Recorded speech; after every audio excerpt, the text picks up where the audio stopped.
always, I'm waiting for YouTube to connect. Standard procedure. All right, we're on. Awesome. All right.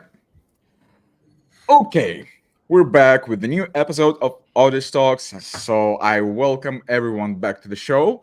Today I'm joined by two great individuals, professionals, experts, whatever you name them. It's Navneet Kaushal of PageTraffic Incorporated and uh, Affiliate Insider Podcast, Agency Insider Podcast. I'm sorry, and Chris Panteli, co-founder at Linkifi, and also the host at Market Movers Podcast. So yeah, we got three podcasters here today. Yeah, so naturally, this show is brought to you by Odys Global, your one-stop marketplace for age domains and websites, including several additional services such as 3-on redirect, CET audits, topic clusters, and fully managed hosting. You can also get domains and websites from us in installments. So if this is something you're interested in, just reach out to our team via the website. They'll sort you out. Yeah, I'm your host, Vlad the Lad. So welcome back to the show. All right, guys, why don't you go on and introduce yourselves? Navneet, since this is your first time in the show, why don't you take the honors? Yeah, thank you. So, hi everyone. I'm Navneet Kaushal, CEO PageTraffic. I've been in the industry for last 22 years. Yeah, it sounds old, but I'm not that old. Yeah. So, I am based out of India. I do have an office in Chicago, but I myself personally based out of New Delhi, where we do all the SEO stuff and cool stuff also. Awesome. Amazing. Welcome to the show. Thank you. Chris. Yes, Shine my bright. name is my name is Chris Panteli. I am the co-founder of Linkifi. So we're a digital PR agency. I also co-host the Market Movers podcast, which is a marketing podcast where we talk about SEO and broader marketing strategies as well. I've been in the game now for coming up 5 years. We've had the agency nearly 3 years, and yeah, this is a fast moving space and I love talking about all things SEO and marketing. So good to be here. I think this is my third time on Odys. Probably third or fourth. Yeah, always Something good. like that. Yeah, welcome back. Good Thank to have you you. back. All right, well then, let's get Ladies going. and gentlemen, we are live. Ladies and gentlemen, You got repeat the loop.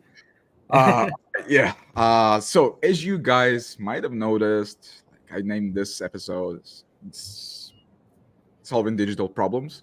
I was thinking like, well, the talk about how the space is changing, how everything is changing in the SEO community, in the SEO industry as such, like affiliate marketing pretty much, well, not dying, but like declining and stuff like that. The uprise of ChatGPT and other LLMs, all of those things going on, updates, blah, blah, blah, blah, blah. It's like, it's always, it always boils down to how you can solve things. How can you resolve this or that and either survive yourself in the industry, in the market, or like provide tangible, feasible solutions to your clients, right? And considering like Navneet, you said that you're like 24, 24 years in the game, right? 22 years in this 22. industry.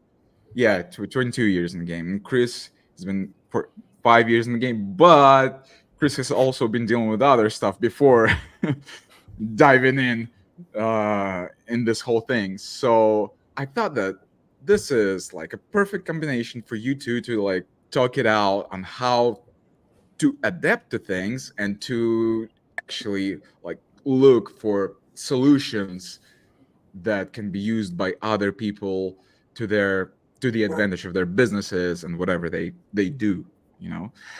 So yeah, let's start with whatever is going on in the SEO community, because like most of the people watching this are SEOs and business owners in the digital space. So yeah, what's been going on in your respective areas that like sort of, let's say, struck you, but you found the way to like stand strong on your feet and not fall down and just like cover yourself with a blanket saying, that's it. That's enough.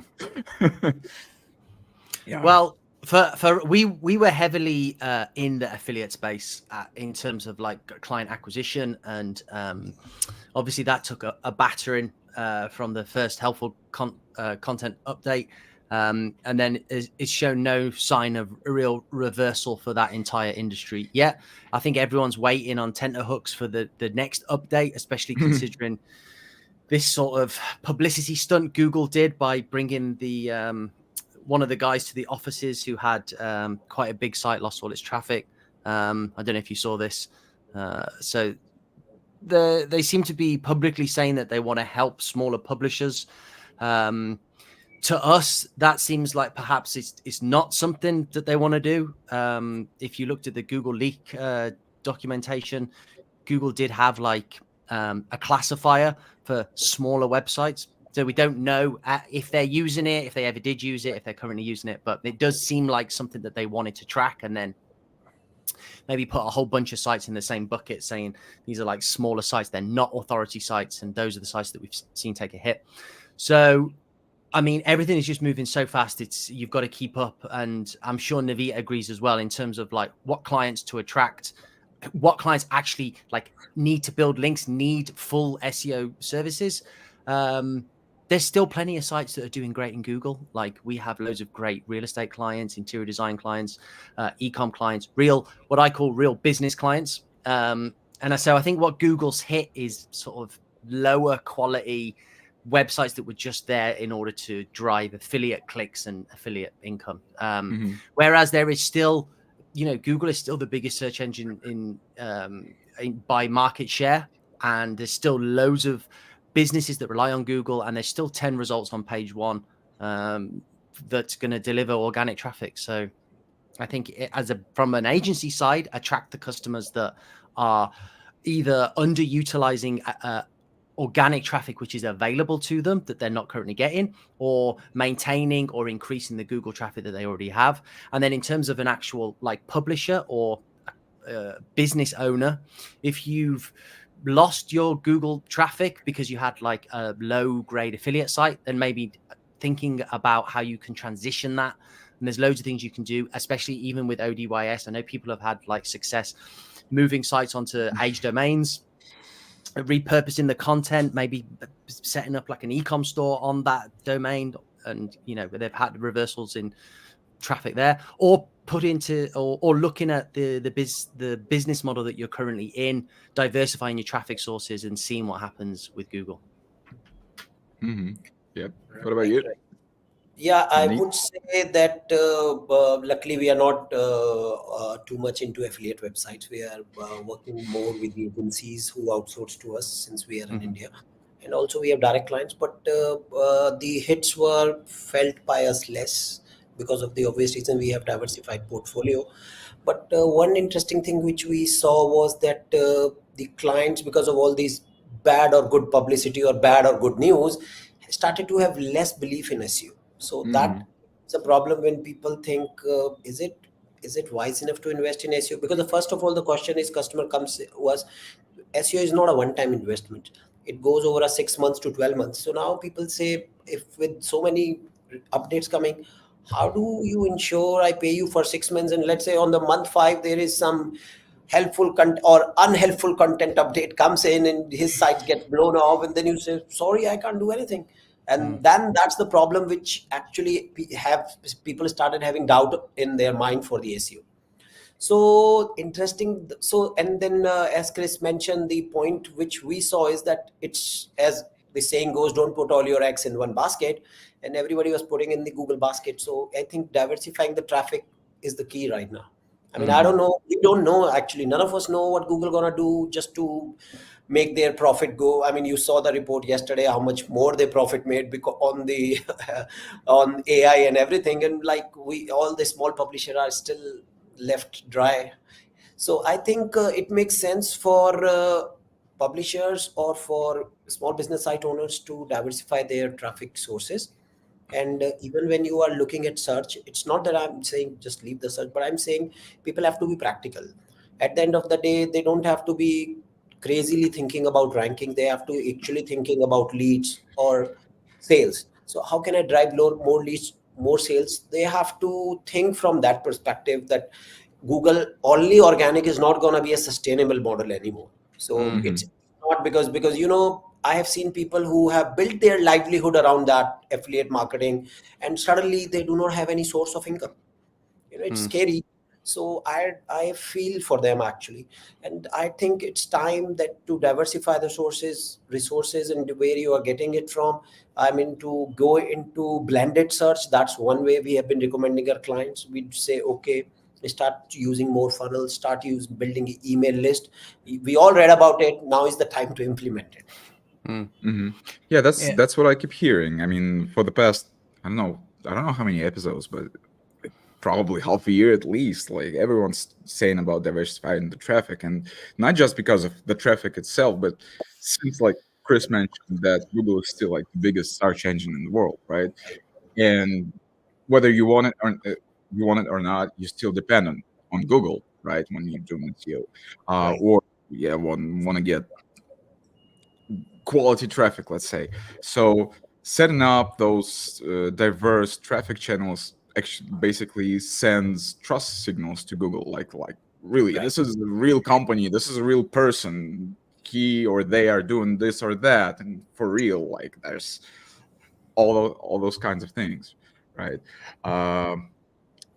So I think it's also important as well for us to be like at Linkify, we're already obviously planning for the future. And when I say the future, I don't mean like 10 years time. I mean like it could happen next week sort of thing. So we have to think about how are people using and interacting with Google search, and will it be the main like dominant player for information? And we're already seeing that change. Like I myself, like have the Perplexity app on my phone.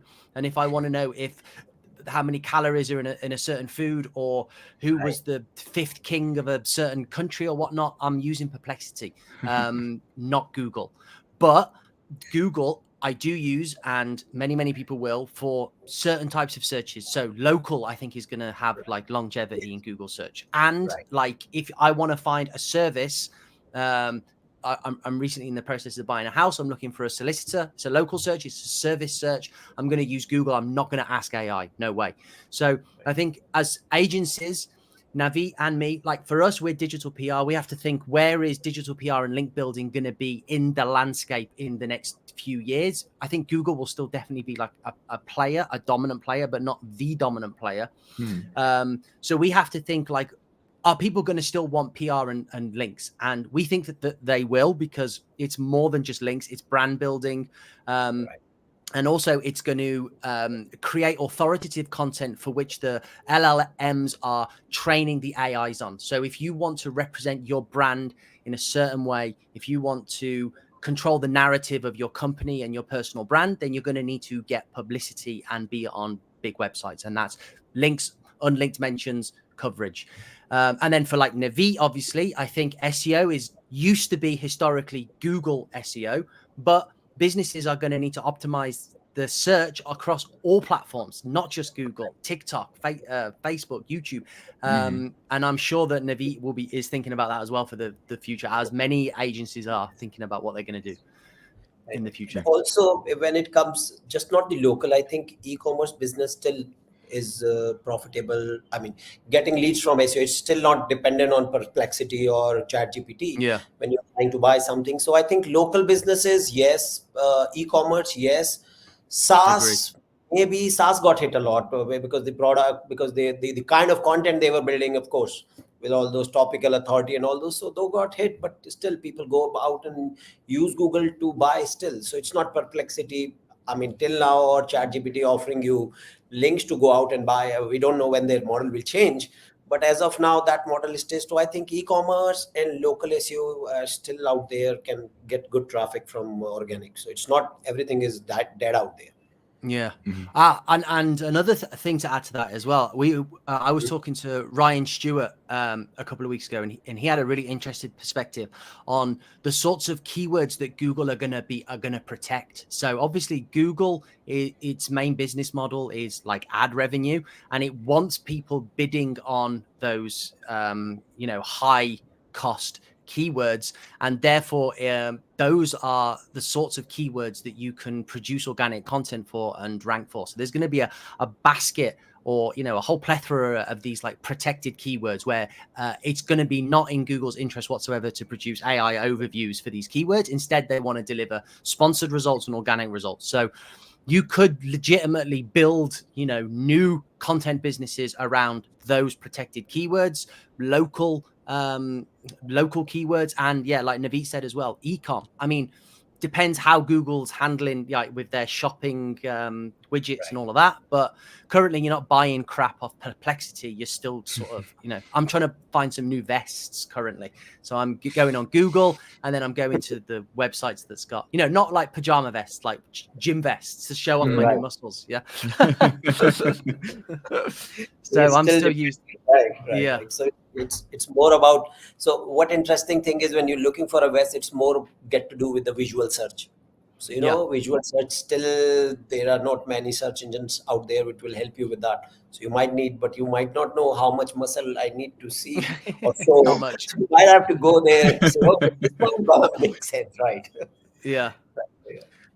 But when it comes to all of that, like in the current let's say set of things, what how do I put this?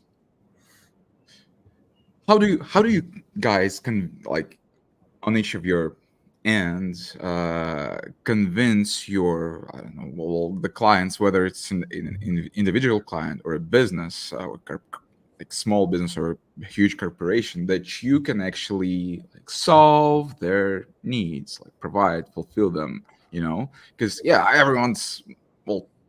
everyone's building links, right? Everyone's doing SEO. I mean, just there's so many companies and agencies, right?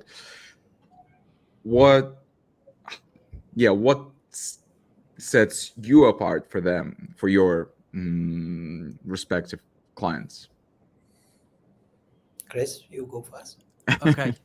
Well, so for us, there is many like link building agencies. We're white hat, high quality. Like that's what we pride ourselves on, of being the highest quality, editorially earned media links. So links that you can't buy from like a Google sheet. Not to say there isn't a place for those sorts of links. Obviously there is. Certain niches, they have to spend a fortune on links, and they need to get links from anywhere they can. But what we do is we do editorially earned white hat media links on tier 1 publications like Fresh Pages. So sort of ticking those 2 boxes that we saw in the Google leaked API documentation. But then our sort of sales pitch, as it were, is that it goes beyond the algorithmic value, the SEO value of just oh, good, I've got a high DR link. It goes beyond that. So we've got a number of e-com clients, okay? And they've never maybe done any sort of high-end link building before. And all of a sudden we've got them featured in Forbes, Guardian, New York Times. So, okay, first of all, they get the huge SEO value of that tier 1 awesome link. Number 2, they get logos to put on their homepage of places they've been featured in, which is going to resonate with their customers. It's going to provide more credibility, more authority in their space. Probably or possibly increase customer conversions when they hit that website. It's going to be instantly more trusted. And then also as well, it provides actual referral traffic from some of these pages are on websites with, tens of millions of monthly organic. If this particular story that they're quoted and linked in goes viral, which, it is in the interest of that publication to make every article they produce get seen by as many people, it sends really, really good referral traffic as well, which has SEO value, click data, all of the stuff that Google's measuring, but also eyeballs on that client's business and to their website. So we're really proud of that. And it's something which we think has got legs, longevity, because, well, PR is a far older industry than even the internet. People always want to be aligned with bigger and better businesses to raise them up. And it should as well, what we're doing, fit alongside a holistic SEO strategy. So an SEO agency such as Navneet that can provide ROI and, monthly updates on what's working, and they've got a historic track record of stuff working, why wouldn't businesses continue to allocate budget if they're seeing that ROI? Yeah. One question for you here. Like, let's say a client from a very, very competitive niche comes to you. Let's say it's iGambling sort of things, and considering the competition, I mean, competitors tend to try and drown all of their like competing companies, brands, whoever, with sending toxic traffic their way and stuff like that. So let's say a company like that comes to you to get some quality, high quality links and publications. But then you see that, I mean, their site has been hit on multiple occasions, right, with some really bad stuff, and they've been penalized, stuff like that, but they still want to keep going. I'm not sure if that even happens, because probably they would, in most cases, they would just set up new sites and try to rank them. But let's imagine a situation like that, right? Would you still keep working with them on that particular site, or would you advise them to do something else? Or would you try and find some, I don't know, white label service that would help clean up their site so that then you could do your work when the site is crisp and clean? Navneet can answer this one. He's the holistic SEO guy. Well, that was. Uh, Let's mix it up. Yeah, so I would. It depends. So, for example, if it's actually real brand, so you can't just get rid of that overnight. So I can't say client, okay, it's a brand, you just make a new website. You can't. So there is a lot of things to be cleared there. There are a lot of things to be cleaned actually. But if it's just a website, I would say if something they can clean up from that will help, then why don't do it? But honestly speaking, most of the time when they are so much deep in that, it's almost impossible to come out. I would say that try something parallel to it. So we have seen some clients who've been stuck with these type of negativities, and we said they try to. We are very frank. We say, okay, you want to try with this, we are with you, but we'll recommend at least have one more website or one more parallel something which we can still optimize. And when you feel I'm not leaving this hue and dry, so we have a lot of clients who got some or the other, they say, okay, we can just change that way. So, and that worked actually. So the client was all happy as long as he understood, because the smaller businesses won't have that problem. A bigger business, a big brand will have that problem. So it's difficult for them. That would be my I don't imagine many like huge brands have taken the sorts of hits that we've seen in the affiliates space, though. Like, I mean, from, hundreds and thousands, if not millions of traffic to absolute flatlined, like zeroed out. You can see high authority sites have taken like big beatings where they've significantly dropped, but the bigger brands don't seem to have been wiped off the face of the earth. I mean, don't forget as well, we had like all of those manual de-indexations as well from like the influencer sites and stuff. So they weren't just like the traffic wasn't just hit; they were taken out of the index. So if it's a real brand, a real business, with a postal address and a telephone number and employees, as opposed to like some dodgy affiliate site that's got an AI persona on the about page, then I mean, we're not holistic SEO, so they would have to like go to an agency, try and dive into where that traffic drop has come from, why, if they think it's like competitors have stealing their keywords, have they got any sort of manual penalties or anything like that?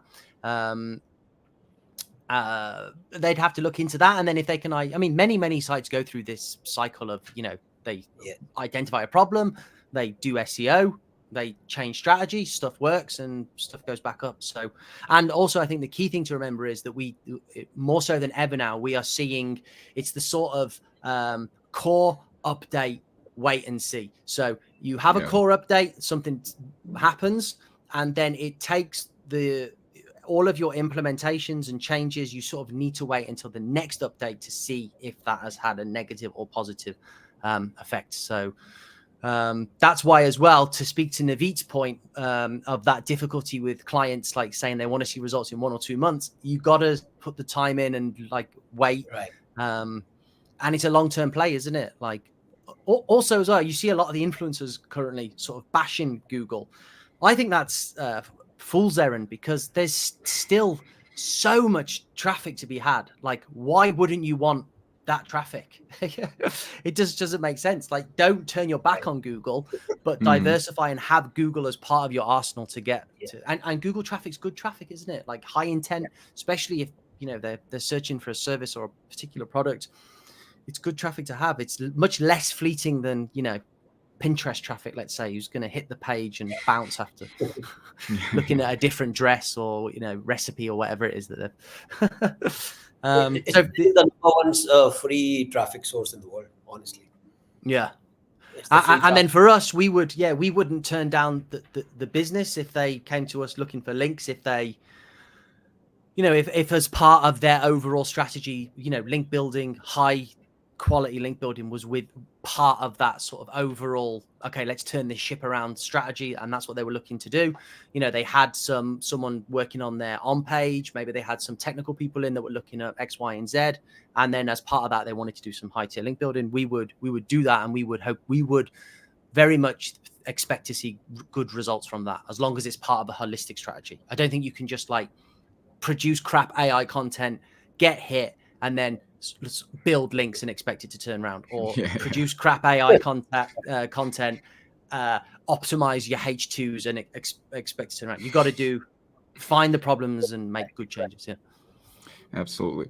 All right, we have our first question from the audience, and it's for Navneet from Stephen Khanna. What's the future and current value of guest posts for link acquisition? I think the current value of guest posts still stands. I mean, you could turn them in a different manner. You could have the quality parameters go up and down, but it's not that something going out. So the future is still strong. And currently we see good results from guest posts. But yes, for example, digital PR comes in, that has a more value. I would any day take that. But you cannot just expect to get 5 digital PR links and get your ranking. You need to diversify the link sources, and guest posts are the best way to diversify. So how can you diversify? Having different angles. But also we are seeing so what we have seen with our client, just giving an example. So when we come up with a content, so when we have a client, we come up with a different kind of content angle, which is well researched, and it's the content which we put it on their client blog. And that's where we pay for these guest posts. We pay for the digital PRs to get that content high up in searches, to get that authority built for that content. And once that authority is built for that content, then you start seeing that even those guest post links starts flowing freely. So it's not because people think guest post means paid posts. It's not always paid. You have to think it is. I more see it as an earned link. So how can you make your content earn link? So the earn link is, because even if I have the shitty content, Chris cannot get me a good digital PR. Can you, Chris? No, you may try, but yeah. But it won't go for long. I mean, you can try, but if I have a good content, valuable content, let's say I have a good research statistics, and that's going to give more, it's going to amplify. So that amplification is important, and that amplification, you need initial push. So you can be I usually tell my team, you can be best actor in the world, but if you are not premiered on a major screens in the world, nobody will know you. So that's how the content is. The content needs to show up, and that's where guest posts help. That's where the guest post value still holds. Chris, what do you think about the current value and future of guest posts for link acquisition? Hey, Stephen, thanks for the question.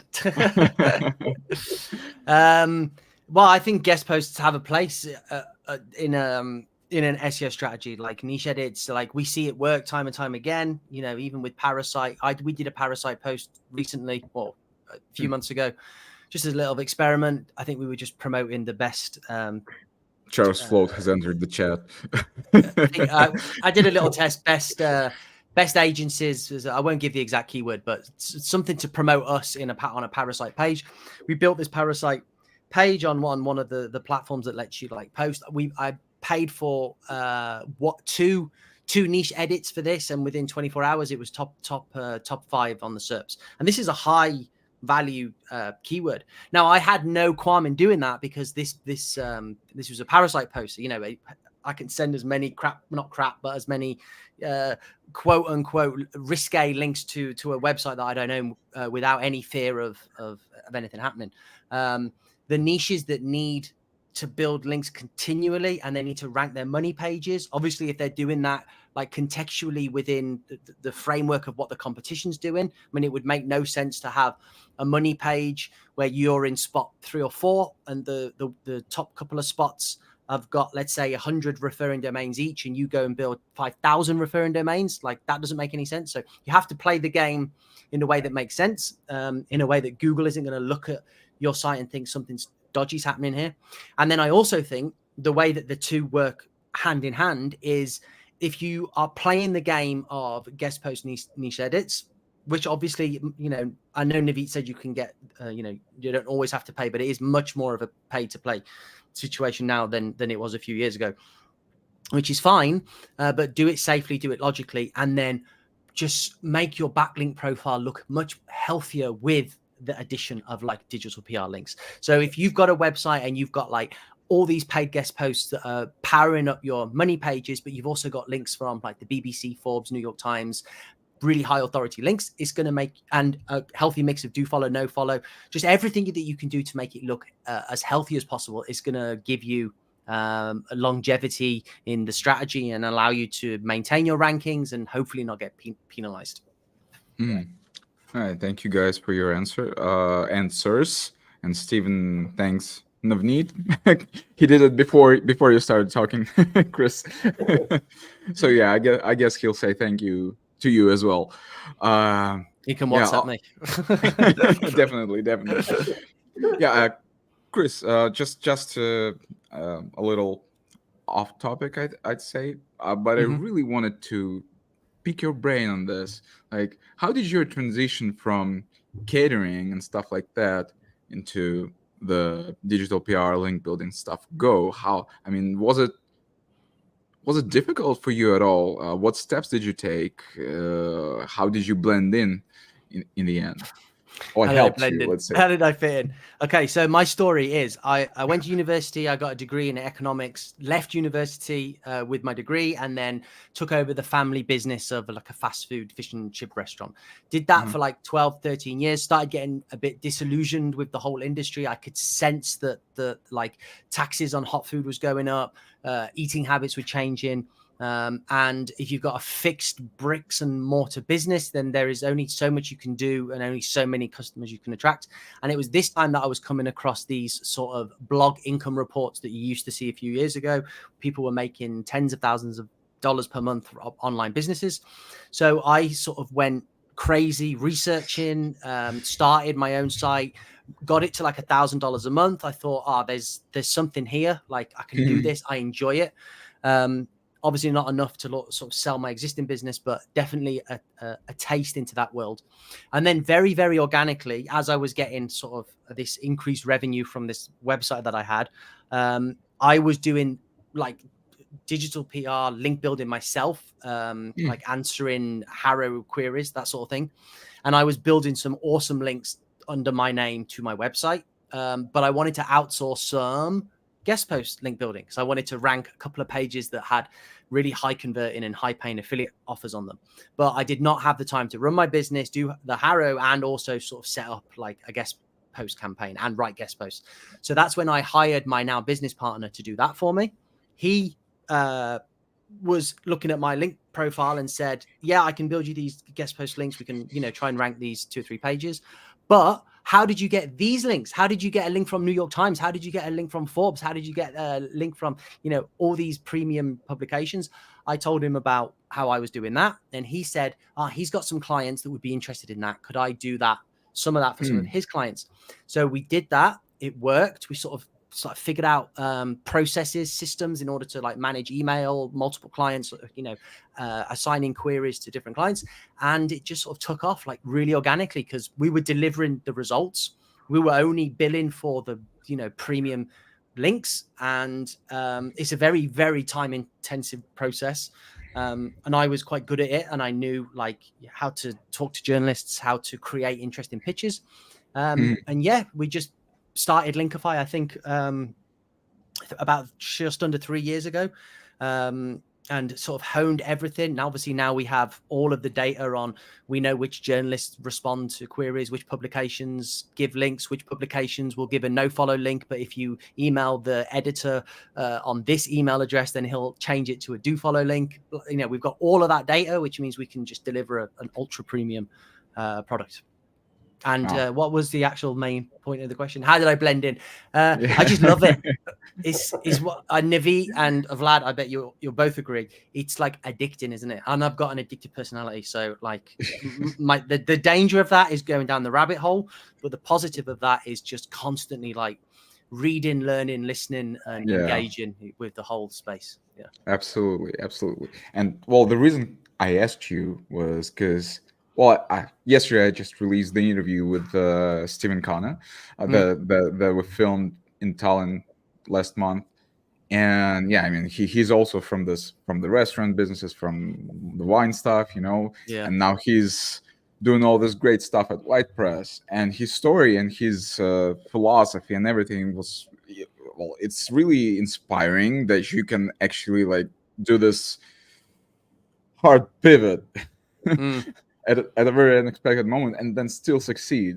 And I was really curious about your story because I mean, it's not the same, but it's similar, because you've been also into that sort of thing. I tell you what, the other reason on top of that is it's a hard pivot, but it's in an industry that like welcomes and supports and gives. So for example, Stephen was one of the first people I met when I started doing the conferences. Stephen is a lovely, lovely guy. He will do anything he can to help you, like same like me. And it's that networking and that the fact that this industry, like no other probably, just is there to give and help, because the possibilities are just so vast and endless that most people are just willing, if you ask them, to like lend a hand, give you some advice.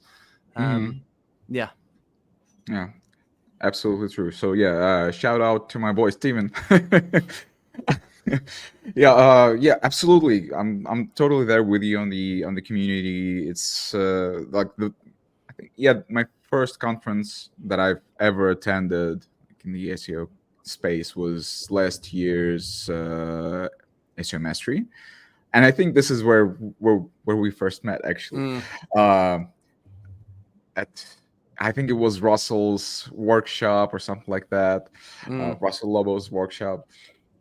And yeah, I was actually very surprised by all those people that like looked pretty much like me, a person pretty much out of nowhere, but all of them were like doing great stuff and are all very, very smart people, and they understand so many things, not just about business, but about all sorts of things, technology, management, and they were so eager to share. They were like, yeah, just, you don't need to book a call with me, I can just talk to you right away, and just share all those golden nuggets about how to do this or how to do that, oh man, I still remember my first like very in-depth conversation with Kieran Browning.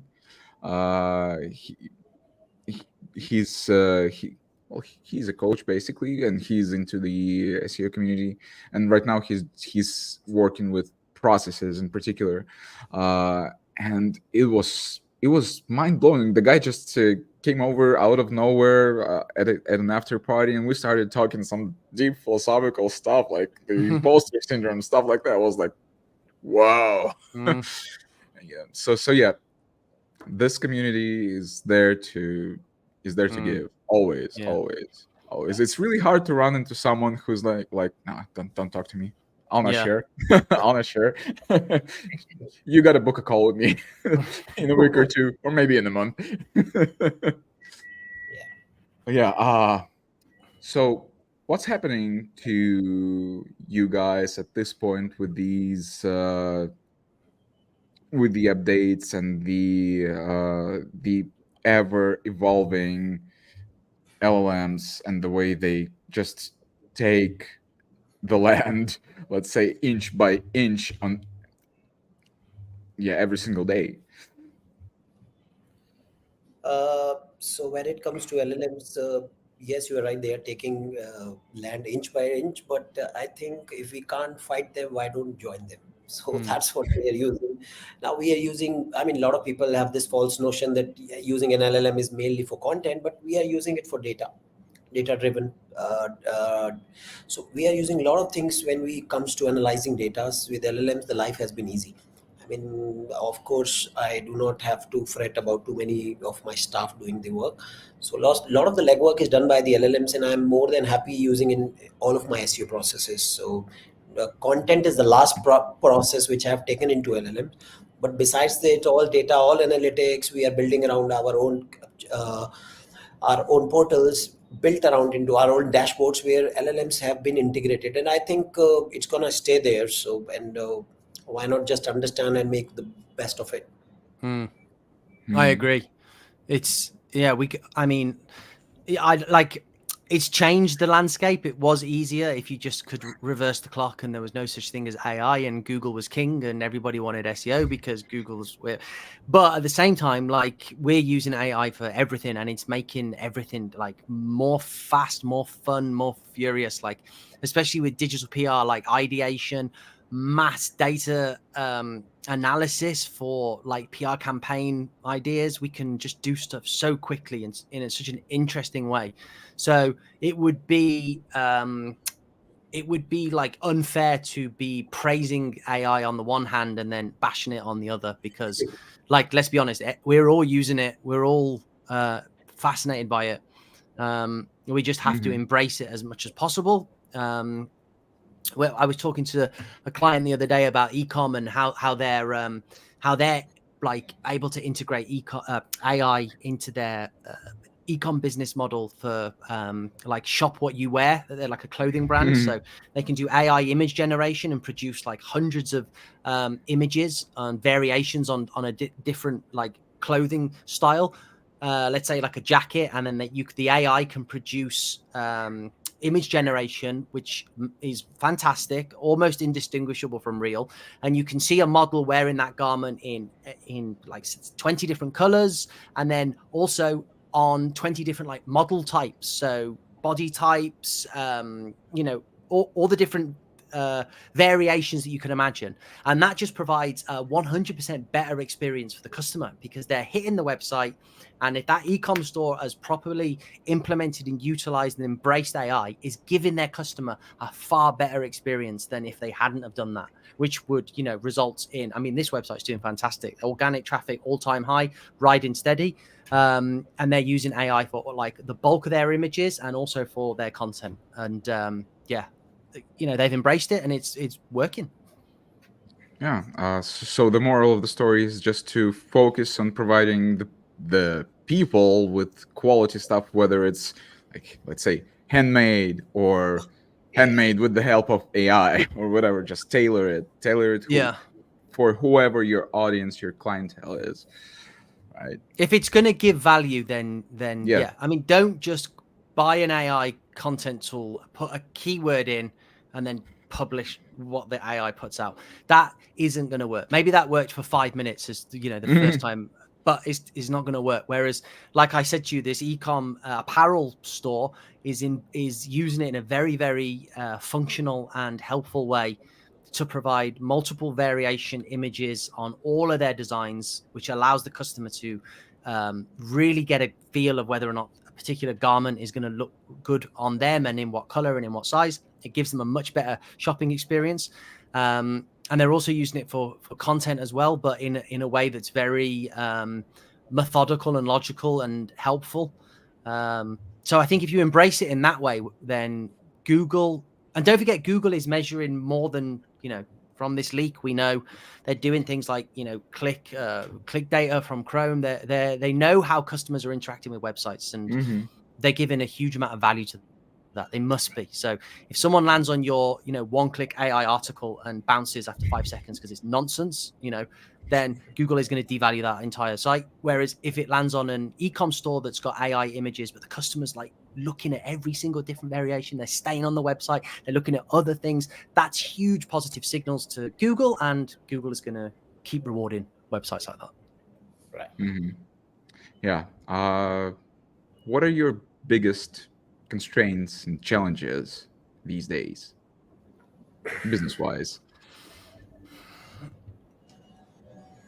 Go on, Navneet. So my biggest challenges is actually my team embarrassing the AI. So they are so much accustomed to doing non-AI work. So it's very hard for me to explain that something which took ages Mm, can be done like this. So that becomes mm, a challenge for adaptation internally. The team is that becomes a challenge because people, I mean, honestly, they've been doing the same work for ages. They are just set. So that is the current challenge which I have, adapting to these changes. And because as an employees like to be in a comfortable chair in a comfortable 9 to 5 job. They don't want to be rattled that much, but it's not in my hand. I mean, Google rattles us so much in last few months. So, and with AI and everything, I think I enjoy the ride. Honestly, I like that. I like every day, it's like a kid getting a new toy. So I love that. But my team, not everybody is on the same wavelength. So that becomes a challenge when your team is little slow to adapt and they say, okay, this is today, but tomorrow you're giving me new. How can we so adapt so fast? So that is the only challenge which we have.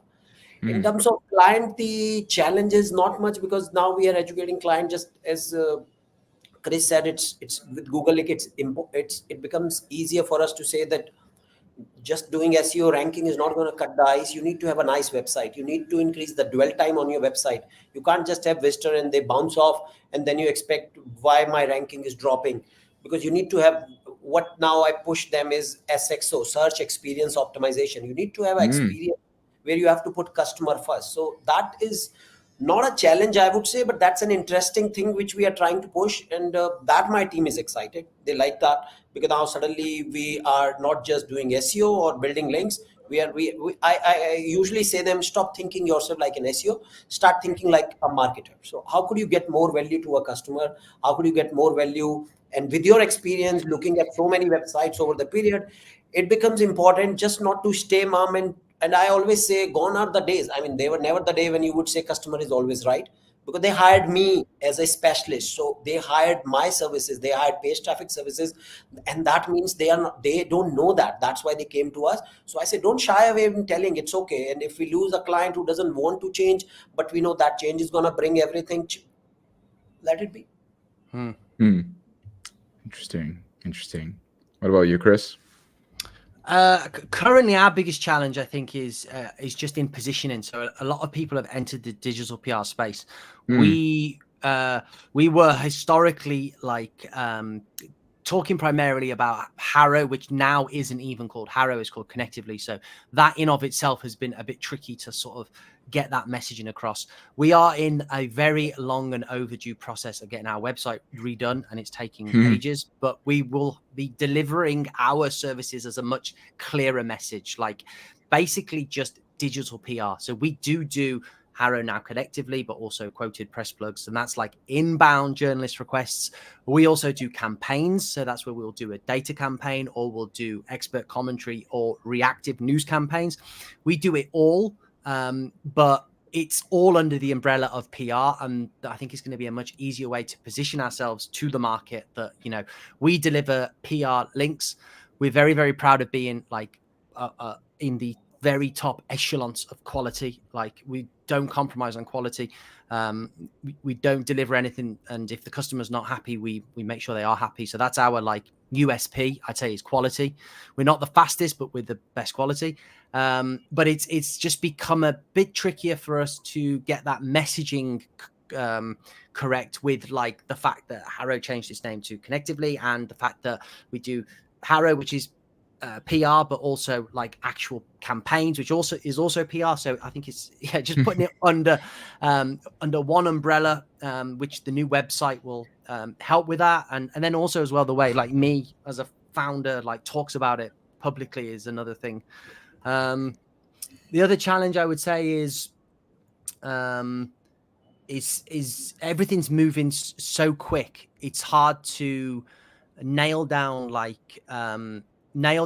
any given narrative, if that makes sense. So like Navneet was saying about giving the client an idea on like time frame or whatever, it's really hard to do because we don't know what's going to happen like next week.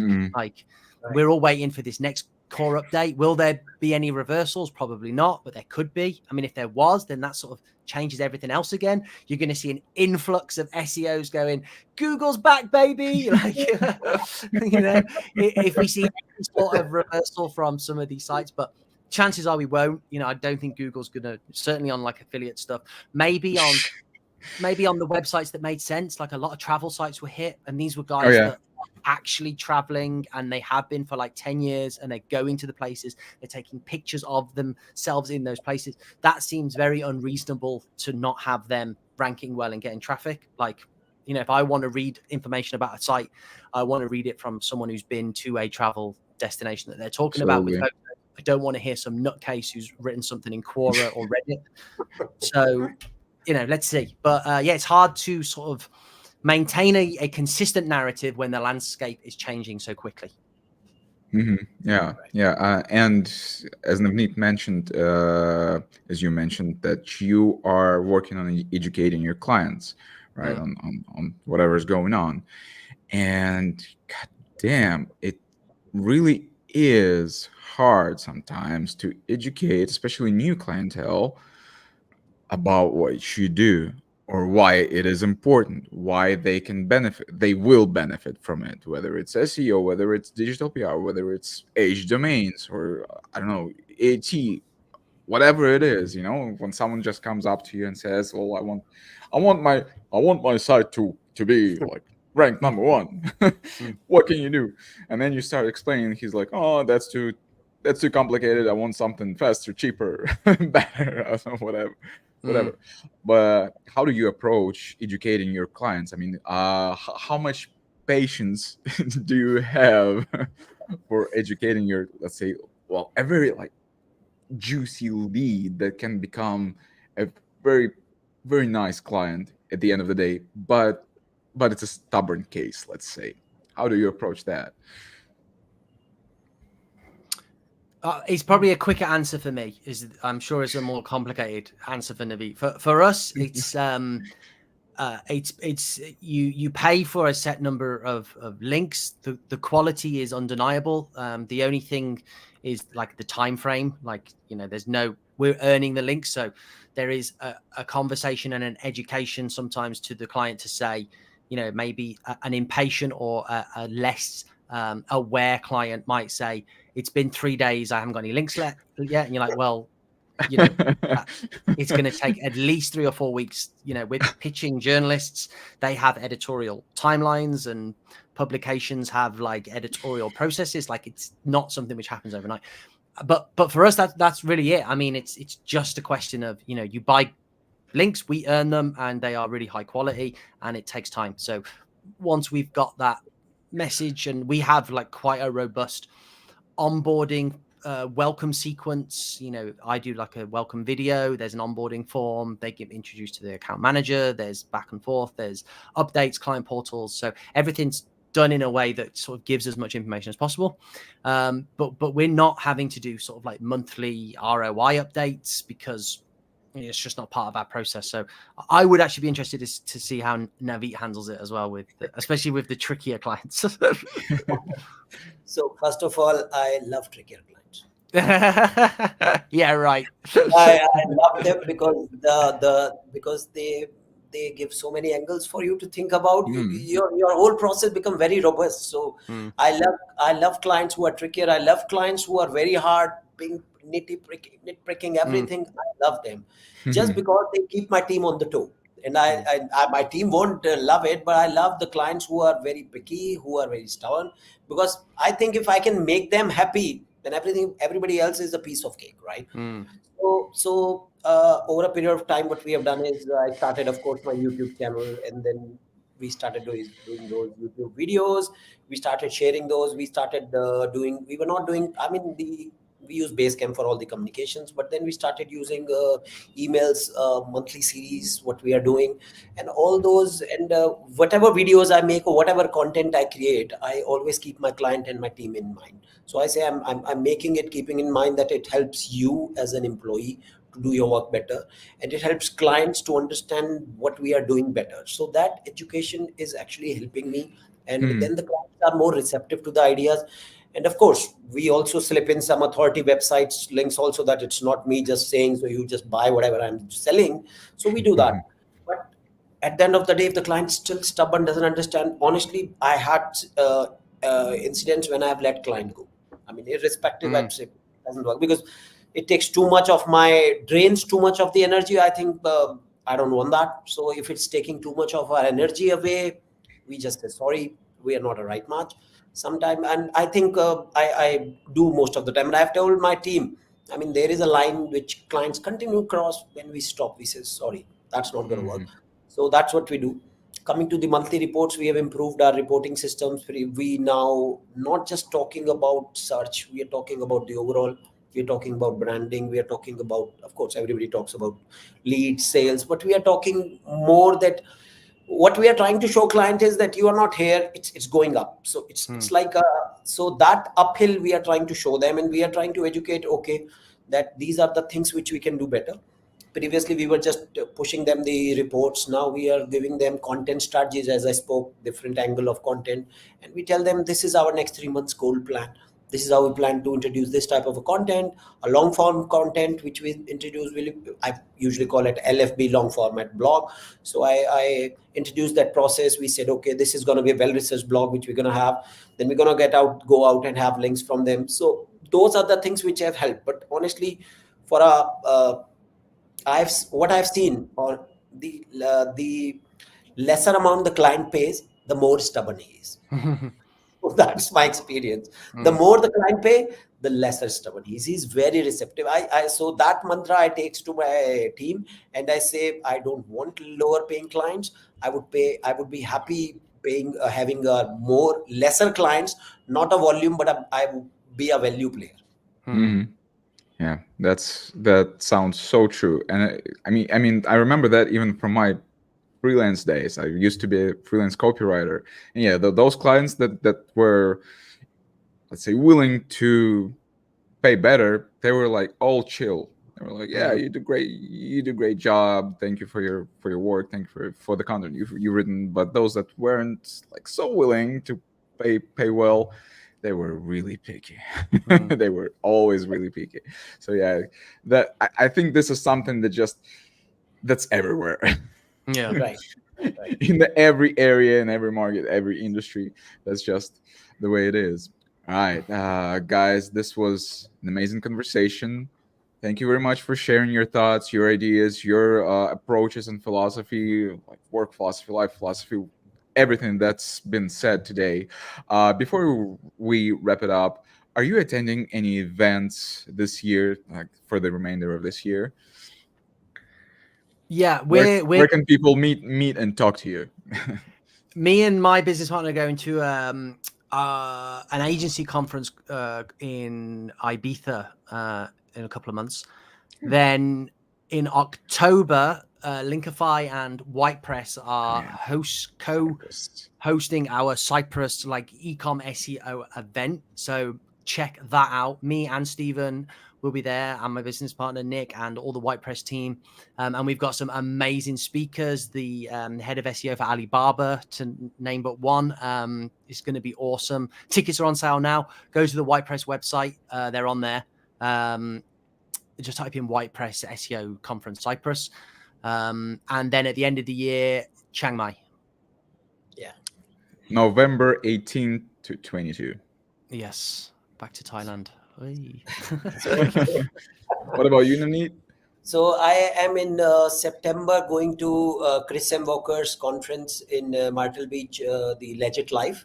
Ooh. So there I'm speaking. That's on September 14th and 15th. So I think I'm the second speaker of the conference. So Nice. that's where I am, and yeah, I'm gonna be in Chiang Mai as well later on. Ooh, awesome. Yeah, we're gonna be in Chiang Mai as well, so Yeah. looking forward to seeing you there, and That's everyone good, 'cause else who's gonna be there. I need to stock up on some Odys sunglasses, so that'll be fantastic. Well, that's if we're gonna have them. Yeah. All right. Once again, thank you for doing this. Thanks everyone for watching and listening. Steve, thanks for your questions and quirky comments. always, always, always great to read you. So yeah, stay tuned. See you here next week. And yeah, guys, let's just stay in touch. Thanks, Vlad. Yeah. Shut up. All right. Yeah. Cheers, All right. Navneet. See you around. Cheers.